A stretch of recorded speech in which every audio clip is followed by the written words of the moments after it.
আমাকে অনেকেই জিজ্ঞেস করেছো আমি কেকে ক্লাস করাই কিনা। হ্যাঁ, আমি কেকে ক্লাস করাই। বেসিক টু অ্যাডভান্স কোর্স আছে আমার কাছে, এছাড়া আরও কোর্সও আছে, ক্রিসমাস কেকেরও কোর্স আছে। তো যারা যারা করতে ইন্টারেস্টেড তারা 7003549071 এই নাম্বারে ইনবক্স করো। সব থেকে ভালো হয় হোয়াটসঅ্যাপ করলে, আমি নাম্বারটা অবশ্যই দিয়ে দেবো। কোর্স ফি কত আর কি কি শেখানো হবে সব কিছু আমি ডিটেলসে দিয়ে দেবো। আর এটা ছিল 4 পাউন্ডের একটা কেক, আর 4 পাউন্ডের কেক সেহেতু স্পঞ্জটা অনেকটাই বড় হয়েছিল, প্রথমেই দেখালাম তোমাদের।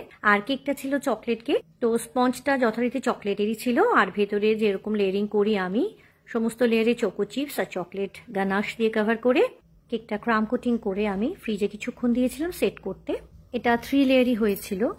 আমার কেক ক্লাসে স্পঞ্জ, সমস্ত রকম sponge, black forest, white forest, সমস্ত রকমের কেক ডিজাইনস সবকিছুই শেখানো হয়। তোমরা ডিটেলস সবটাই পেয়ে যাবে।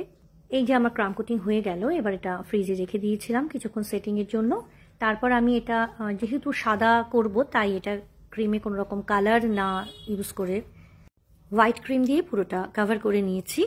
তো হোয়াইট ক্রিম দিয়ে কভার করার পরে মনে হলো এটা তো জঙ্গল থিম কেক ছিল, তোমাদের ছবিটা আমি আগেই শেয়ার করেছিলাম, আর এটা ছিল আমার চিনি রানীর জন্য। তো যেহেতু জঙ্গল থিম কেক তাই মনে হলো যে এটা একটুখানি গ্রিনিশ ব্যাপারটা আনলে ভালো লাগবে। তো যে কারণে আমি একটু ইয়েলো আর একটু গ্রিন দিয়ে সাইডে একটু গ্রাস করে দিয়েছিলাম। সেটা পাইপিং ব্যাগ দিয়ে করেছিলাম, এখানে নজল ইউজ করিনি। এইভাবে কিছুটা ইয়েলো আর কিছুটা গ্রিন দিয়ে আমি একটু ঘাস ঘাস মতন করে নিয়েছিলাম। তারপরে উপরে আমি দেখলাম হোয়াইট পুরোটা না দিয়ে একটু সবুজ ব্যাপারটা করলে ভালো লাগে, তো পাইপিং ব্যাগে ক্রিম দিয়ে অল্প অল্প করে এইভাবে টেনে টেনে নিয়েছিলাম, কিছুটা লেমন ইয়েলো আর কিছুটা গ্রিন দিয়ে। তারপরে আমি এটা পুরো প্যালেট নাইফ দিয়ে টেনে নিয়েছিলাম।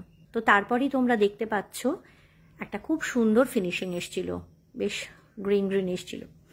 আর তোমরা ছবিতে দেখেছিলে যে একটা পুল টাইপের করা ছিল, মানে একটা নদী মতন করা ছিল। তো তার জন্য কিছুটা কেক আমি ওখান থেকে তুলে নিয়েছিলাম। তো তার মধ্যে আমি নিউট্রাল জেলের মধ্যে ব্লু কালার দিয়ে ওটা একটা জল একটা লেক করে দিয়েছিলাম।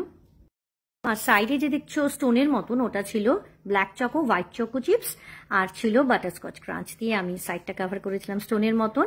আর অ্যানিমেলস টয়েসগুলো ওপরে বসিয়ে দিয়েছিলাম, আর কিছু ফটো প্রিন্ট দু একটা ছিল। তো আর চিনির নাম আরেকটা হলো তিতলি। তো ভাবলাম তাহলে তিতলিটা কোথায় লেখা যায়, শেষ পর্যন্ত প্রজাপতির গায়ে তিতলি বলে লিখে দিলাম। আর পেছনে যে গাছটা দেখছো ওটা অবশ্যই ফন্ডেন্টের। জঙ্গল যখন একটা গাছ না হলে তো ভালো লাগে না, তাই গাছটা করে দিয়েছিলাম। তোমাদের কেমন লাগলো অবশ্যই কমেন্টে জানিও। সবাই খুব ভালো থেকো, সুস্থ থেকো, সাবধানে থেকো।